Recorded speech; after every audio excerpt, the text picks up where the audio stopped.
आज वीडियो रे आम सिंपल पास्ट टेंस रो इंटरोगेटिव वाक्य गुड़ी को किपरि ट्रांसलेट करा जिवो से विषय पढ़ा।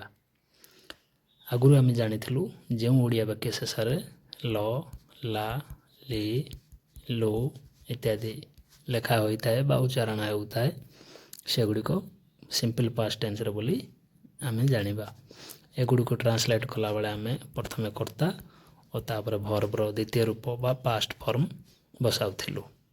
यह आम जानिथिलु प्रत्येक भर्बर द्वितीय रूप रे डीड लुचि रही था, अर्थात प्लेड रो अर्थ जहाँ डीड प्लस प्ले रो अर्थ सैया। प्लेड रु थरे डीड बाहरी गला परे आउ बळिबो प्लेड रो मूल रूप प्ले। डीड सहित केवल भर्बर मूल रूप बसी थाए। यही सूत्र को व्यवहार करी आम सिंपल पास्ट टेंस रे थिबा प्रश्नवाचक वाक्य गुड़िकर ट्रांसलेशन करिबा। प्रथम वाक्य मु बसिली कि। प्रथमे आम भाविबा मु बसिली होता आई सीट रो पास्ट टेंस सैट। आम जानू सैट मध्य लुचि रही did plus sit, did plus sit. आ प्रश्नवाचक वाक्य करिया को हेले हमको ये डीड को वाक्य मूल को आने पड़ो, मझीरे कर्ता बसैबा पड़ो और तापर ये भर्ब बसैबा पड़ो। तेणु आंसर हम डीड आई सीट, मु बसिली कि। आमे जानू प्रश्नवाचक वाक्य रो ट्रांसलेशन कला बेले वाक्य मूल रे सर्वदा कौनसी ना कौनसी हेल्पिंग वर्ब रही है। तेणु सिंपल पास्ट टेंस रे हेल्पिंग वर्ब किए ना डीड। प्रत्येक भर्बर द्वितीय रूप मध्य डीड लुचि रही है। से डीड को आम जदि काढ़ी वाक्य मूल को नहीं आसवा तापर बड़ो से क्रियार मूल रूप। परवर्ती वाक्य देखिबा आंभे माने ठिया हेलु कि। प्रथमे भाविबा आंभे माने ठिया हेलु। वी स्टैंड रो पास्ट टेंस होउची स्टूड। स्टूड को जदि भांगिबा आम जानिछु स्टूड मध्य लुचि रही डीड प्लस स्टैंड। आम यही डीड को वाक्यर मूल को नहीं आसवा ताल आंसर हम डीड वी स्टैंड। तुम्भे कहिल कि। प्रथम भाविबा तुम्भे कहिल यू स्पोक। स्पोक रो अर्थ जहाँ डीड प्लस स्पीक रो अर्थ मध्य सेया। एबे आम स्पोक को भांगी एथरो डीड को मूल को नहीं आसवा ताल आंसर हो डीड यू स्पीक। तुम्हें कहिल कि। से पहुँचला कि।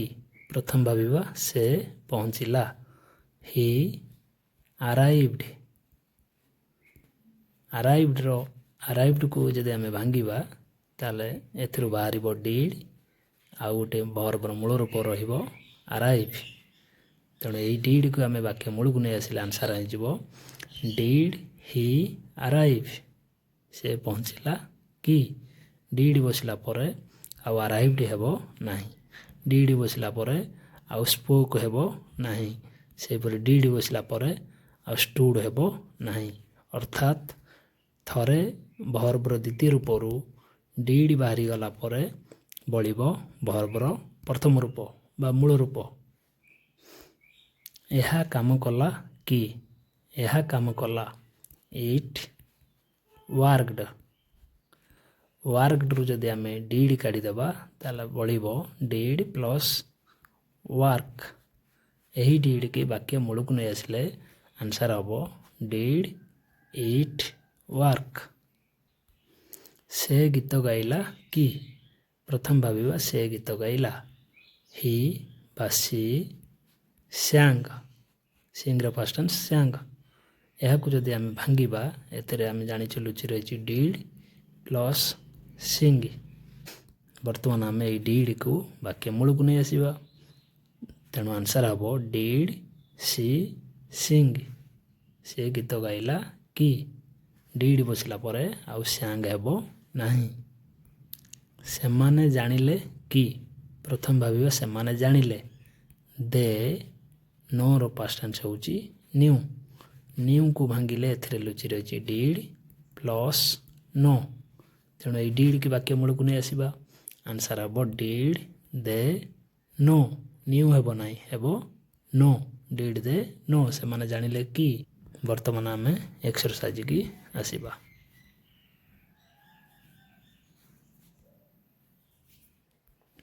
प्रथम वाक्य देखा मु कहली कि प्रथम भाविबा मु कहली आई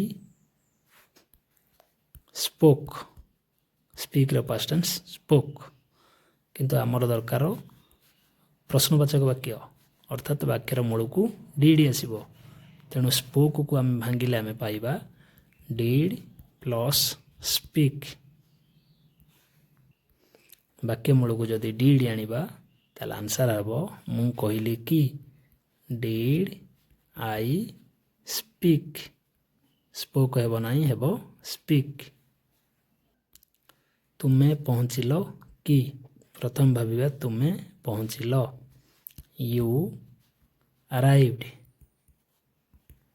अराइव्ड रु जदि आम डिड काटिदेबा ताले डिड प्लस बड़ो अराइव तेणु वाक्य मूल को डिड आनी आंसर करवा प्रश्नवाचक तुमे पहुँचिल कि आंसर हम did you arrive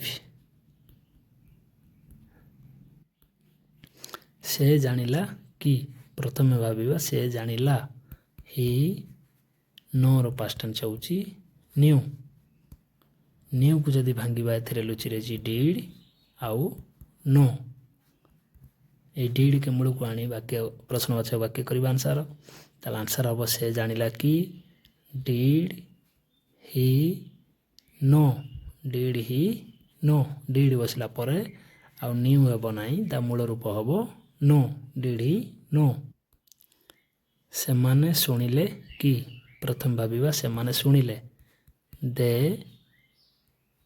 here past tense heard heard को जदि आम भांगिबा एथिरे लुचि रही डिड आउ हियर तेणु एबे डिड के मूल को आनी प्रश्नवाचक करवा आंसर हम से माने शुणिले कि did they hear did they hear हरी आसिला कि प्रथम भावे हरी आसिला हरी केम को भांगिले केम भितर लुचि रही डिड आउ कम एबे प्रश्नवाचक करवा वाक्य मूल को डिड आनी आंसर हम हरी आसिला कि डिड हरी केम हेबनी हेब कम डिड हरी कम आउ थे कहूँ डिड बसिले वाक्य मूल जो क्रियाटी थी तार द्वितीय रूप न होई तार मूल रूपटी बसिब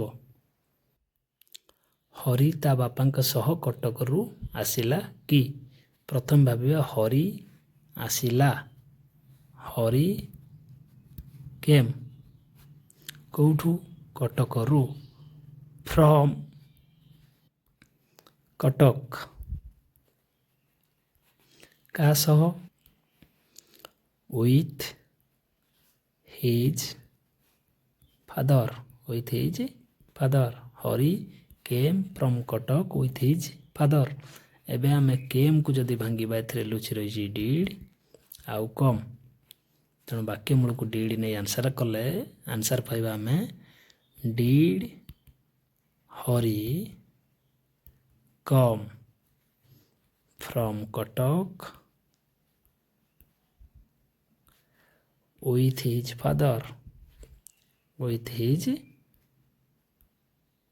father लास्ट को प्रश्नवाचक चिन्ह कुकुरटी ता मुनिब घरे शोइला कि प्रथम भाविबा कुकुरटी शोइला द डग स्लेप्ट स्लीप रे पास्ट टेंस स्लेप्ट केउठी एट हिज मास्टर्स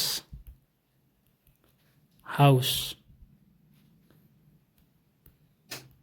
एबे याकू प्रश्नवाचक करिया गले हमको स्लेफ्ट को भांगिया पड़िबो स्लेफ्ट भितर लुचि रही डिड आउ स्लीप तेणु प्रश्नवाचक वाक्य हम डिड एटी मझे बसब the dog did the dog sleep तापर बड़कांश बसाई देबा at his master's house last को प्रश्नवाचक चिन्ह। लेखक माने सभा को आसिले कि प्रथम भाविबा लेखक माने आसिले द राइटर्स केम सभा को टू द मीटिंग। एबे आसिले को भांगिले आमे जानिछु एथारे लुचि रहिछि डिड केम लुचि रहिछि डिड आउ कम तेणु प्रश्नवाचक वाक्य करिया कहले डिड को मूल को आनिया पड़िबो। आंसर हेबो लेखक माने आसिले कि डिड द राइटर्स कम सभा को टू द मीटिंग। वक्ता माने सभारे वक्तृता देले कि प्रथम भाविबा वक्ता माने वक्तृता देले द स्पीकर्स